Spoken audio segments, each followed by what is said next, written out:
ଆମ ଜୀବନରେ ଏମିତି ବି କେତେ ସାଙ୍ଗସାଥୀ ଓ ବନ୍ଧୁବାନ୍ଧବ ଓ ପରିବାର ଲୋକମାନେ ଥାଆନ୍ତି, କିନ୍ତୁ ଏ ସମସ୍ତଙ୍କ ଭିତରେ ବାସ୍ତବ ମିତ୍ର କିଏ, ଏହା କେମିତି ଜାଣିବା? ଚାଣକ୍ୟ ରୀତିର ରଚୟିତା ବିଦ୍ୱାନ ଆଚାର୍ଯ୍ୟ ଚାଣକ୍ୟଙ୍କର କହିବା କଥା କି, ଜୀବନରେ ଏମିତି 6ଟି ପରିସ୍ଥିତି ଏମିତି ଆସିଥାଏ, ଯେତେବେଳେ ଆପଣଙ୍କୁ ଜଣାପଡ଼ିଯିବ କି କିଏ ଆପଣଙ୍କର ବାସ୍ତବ ମିତ୍ର, କିଏ ଆପଣଙ୍କର ନୁହେଁ।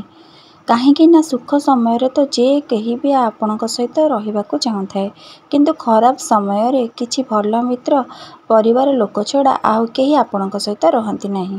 ତେବେ ଚାଲନ୍ତୁ ଜାଣିବା ସେଇଭଳି ପରିସ୍ଥିତି, ଯାହାକି ନିଜର କିଏ ପର କିଏ ନିଜର ସେ ଜଣାପଡ଼ିଥାଏ। ପ୍ରଥମ, କୌଣସି ରୋଗାଗ୍ରସ୍ତ ଥିବା ସାଥୀ ହୋଇ ରହିଥିବା ଲୋକ।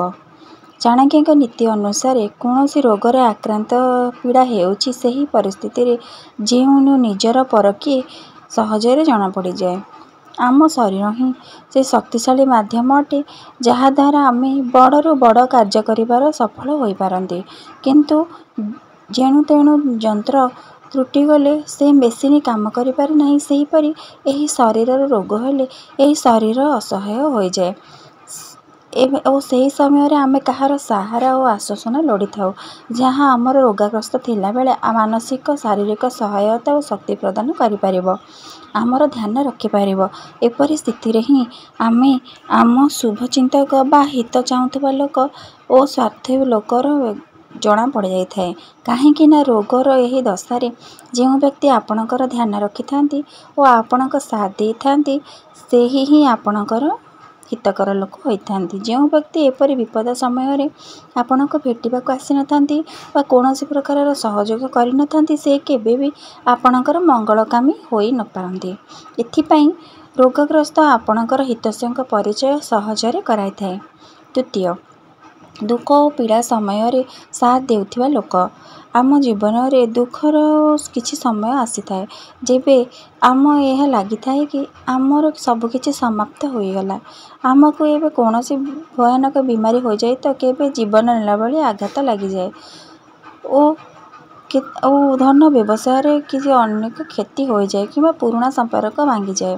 ଏହି ସମୟରେ ଆମକୁ ମାନସିକ, ଶାରୀରିକ, ଆର୍ଥିକ ବହୁତ କଠିନ ପରିଶ୍ରମର ସାମ୍ନା କରିବାକୁ ପଡ଼ିଥାଏ। ଏମିତି ପରିସ୍ଥିତିରେ ଯେଉଁ ମଣିଷ ଆପଣଙ୍କର ସାଥ ଦେଇଥାନ୍ତି ବା ଆପଣଙ୍କୁ ଏହି ସଂକଟରୁ ରକ୍ଷା କରିଥାନ୍ତି, ତ ସେହି ବ୍ୟକ୍ତି ହିଁ ବାସ୍ତବରେ ଆପଣଙ୍କର ହିତୈଷୀ ହୋଇଥାନ୍ତି। ଦୁଃଖର ସେହି ସମୟ ଆପଣଙ୍କୁ ନିଜର କିଏ ଓ ପର କିଏ ତାଙ୍କ ପରିଚୟ କରାଇଥାଏ। ସ୍ୱାର୍ଥୀ ଲୋକ ଏହି ସମୟରେ ଆପଣଙ୍କଠାରୁ ଦୂରେଇ ଯାଆନ୍ତି ଓ ସାହାଯ୍ୟ ନ କରିବା ଆଳରେ କୌଣସି ବାହାନା କରିଦିଅନ୍ତି। ଏଥିପାଇଁ ଜୀବନରେ ଏମିତି ସଙ୍କଟ ସମୟରେ ଯେ ବାସ୍ତବରେ ଆପଣଙ୍କ ସହିତ ଉପସ୍ଥିତ ରୁହନ୍ତି, ତାଙ୍କର ଖରାପ ସମୟ ଆସିଲେ ତାଙ୍କୁ ତନୁ ମନ ଧନରେ ତାଙ୍କ ସାଥ ଦେବା ଆବଶ୍ୟକ। କାହିଁକି ନା ଜୀବନର ଏହି ପରିସ୍ଥିତିରେ ନିଜର ପରଲୋକର ପରିଚୟ ଦେଇଥାଏ। ତୃତୀୟ, ଦରିଦ୍ରତା ସମୟରେ ନିଜର ଭାବୁଥିବା ଲୋକ। କୁହନ୍ତି କି ଲକ୍ଷ୍ମୀ ଚଞ୍ଚଳ ହୋଇଥାନ୍ତି। ଏଥିପାଇଁ ଯଦି ଆପଣ ଧନୀ ଅଛନ୍ତି ତ ହୋଇବାର କିଛି ବର୍ଷ ପରେ କୌଣସି କାରଣବଶତଃ ଆପଣଙ୍କ ଧନ ଦୌଲତ ଆପଣଙ୍କଠାରୁ ଚାଲିଯାଏ ବା ଆପଣଙ୍କର କୌଣସି କ୍ଷତି ହୋଇଯାଏ ବା ଆପଣ ଗରିବ ହୋଇଯାଆନ୍ତି। କାହିଁକି ନା ଏହି ବାସ୍ତବର ସତ୍ୟ ଅଟେ କି କୌଣସି ମନୁଷ୍ୟ ସହ ଏପରି ହୋଇପାରେ। ଏମିତି ପରିସ୍ଥିତିରେ ଆପଣ ଆପଣଙ୍କ ଦରିଦ୍ରତାକୁ ଦୂର କରିବା ପାଇଁ, ପୁନଃ ଧନ ସମ୍ପଦ ପ୍ରାପ୍ତ କରିବା ପାଇଁ କୌଣସି ନୂଆ ବ୍ୟବସାୟ ଧନର ଆବଶ୍ୟକତା ହୋଇଥାଏ, ତ ସେତେବେଳେ ଯେଉଁ ସାଙ୍ଗ ଓ ସମ୍ପର୍କୀୟ ଆପଣଙ୍କୁ ସାହାଯ୍ୟ କରିଥାନ୍ତି, ସେହି ହିଁ ଆପଣଙ୍କର ବାସ୍ତବ ମିତ୍ର ହୋଇଥାନ୍ତି। ସେମିତିରେ ସମାଜରେ ବା ପରିବାରରେ ଆପଣଙ୍କର କେତେ ଲୋକ ନିକଟତର ହେବାର ଦେଖାଇ ହୋଇଥାନ୍ତି, ଆପଣଙ୍କ ସହାୟତା କଲା ପରି ବଡ଼ ବଡ଼ କଥା କହିଥାନ୍ତି, କିନ୍ତୁ ଏମିତି ଲୋକ ଆପଣଙ୍କର ଦୁଃଖ ସମୟରେ ଆପଣଙ୍କଠାରୁ ଦୂରେଇ ଯାଆନ୍ତି, ଆପଣଙ୍କୁ ଭେଟିବା ପାଇଁ ମଧ୍ୟ ପସନ୍ଦ କରନ୍ତି ନାହିଁ। ଏମିତି ସଙ୍କଟ ସମୟରେ, ଆପଣଙ୍କ ଦାରିଦ୍ର୍ୟତା ସମୟରେ ବି ଯିଏ ଆପଣଙ୍କର ସାଥ ଦେଇଥାନ୍ତି, ସେ ହିଁ ବାସ୍ତବରେ ଆପଣଙ୍କର ବାସ୍ତବ ମିତ୍ର ହୋଇଥାନ୍ତି। ଏମିତି ଲୋକମାନଙ୍କୁ ଦରକାର ପଡ଼ିବା ସମୟରେ ଆପଣ ମଧ୍ୟ ସହାୟତା କରିବା ପାଇଁ ପ୍ରସ୍ତୁତ ରହିବା ଆବଶ୍ୟକ।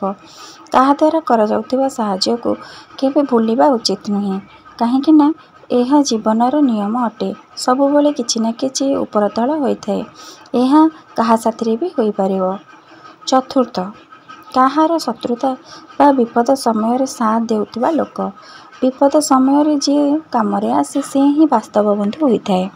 ଚାଣକ୍ୟଙ୍କ ନୀତି ଅନୁସାରେ ଯେବେ ଆପଣଙ୍କୁ କେହି ଦୁଷ୍ଟ ବ୍ୟକ୍ତି ବା ଶତ୍ରୁ ପୀଡ଼ା ଦେଉଥାଏ, ସେହି ସମୟରେ ଆପଣଙ୍କୁ ସାଥ କିଏ ଦେଇଥାଏ, ସେ ହିଁ ଆପଣଙ୍କର ବାସ୍ତବ ମିତ୍ର ବା ହିତୈଷୀର ପରିଚୟ କରାଇଥାନ୍ତି। କାହା ସହିତ ବିପଦର ସାମ୍ନା କରିବାକୁ ପଡ଼ିଥାଏ, ଯେମିତିକି ଆମର କୌଣସି ଅନୁମାନ ହୋଇନଥାଏ। ଏହି ସଙ୍କଟ ସମୟରେ ଯିଏ ଆମକୁ ସାଥ ଦେଇଥାଏ, ସେମିତି ସାଙ୍ଗ ବା ସମ୍ପର୍କ ଥାଇ ଲାଭ କ'ଣ? ଏପରି ସାଙ୍ଗମାନଙ୍କଠାରୁ ଦୂରେଇ ରହିବା ହିଁ ଉଚିତ ହୋଇଥାଏ। ଆମର ମିତ୍ରମାନଙ୍କ ସଂଖ୍ୟା ହୁଏତ କମ୍ ହୋଇଥାଏ, କିନ୍ତୁ ବିପଦ ସମୟରେ ଆମ ସାଥିରେ ରହୁଥିବା ଆବଶ୍ୟକ।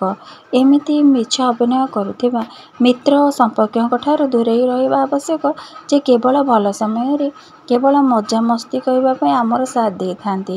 ପଞ୍ଚମ, ମହତ୍ତ୍ୱପୂର୍ଣ୍ଣ ପାରିବାରିକ ନିଷ୍ପତ୍ତିରେ ସାଥ ଦେଉଥିବା ଲୋକ। କେତେ ପ୍ରକାର ପାରିବାରିକ ମାମଲାରେ ଆମକୁ ଆମର ପରିବାରର ସମ୍ପର୍କୀୟ ଗୁରୁଜନମାନଙ୍କଠାରୁ ପ୍ରସ୍ତାବ ନେବାକୁ ପଡ଼ିଥାଏ ଓ ନିର୍ଣ୍ଣୟ ନେବାକୁ ପଡ଼ିଥାଏ। ଏହି ବିଷୟରେ ଆମ ଗୁରୁଜନମାନେ ହିଁ ଆମକୁ ଠିକ୍ ରାୟ ଦେଇଥାନ୍ତି ଓ ଉଚିତ ବାଟ ଦେଖାଇଥାନ୍ତି। ଯେମିତିକି ଘରର ପରିବାରରେ କାହାର ବିବାହର ମାମଲାରେ କାହାର ବଡ଼ମାନଙ୍କର ସମ୍ପର୍କୀୟମାନଙ୍କ ସହ ସେହି ବିଷୟରେ କଥା ହେବା ରାୟ ନିଆଯାଇଥାଏ। ସେହିପରି ଦୁର୍ବଳ ପରିସ୍ଥିତିରେ ଏମିତି ସମ୍ପର୍କୀୟ ହୋଇଥାନ୍ତି ଯେ ଆମକୁ ଉଚିତ ପ୍ରସ୍ତାବ ଦେଇନଥାନ୍ତି। ସେହି ଉଚିତ କାଳରେ ଏମାନେ ବୁଝିବା ବିନା ନିଜର ରାୟ ଦେଇଥାନ୍ତି ଓ ତାଙ୍କ ରାୟ ଯୋଗୁଁ ଆମକୁ ବେଳେବେଳେ ବହୁତ କ୍ଷତି ହେବାକୁ ପଡ଼ିଥାଏ।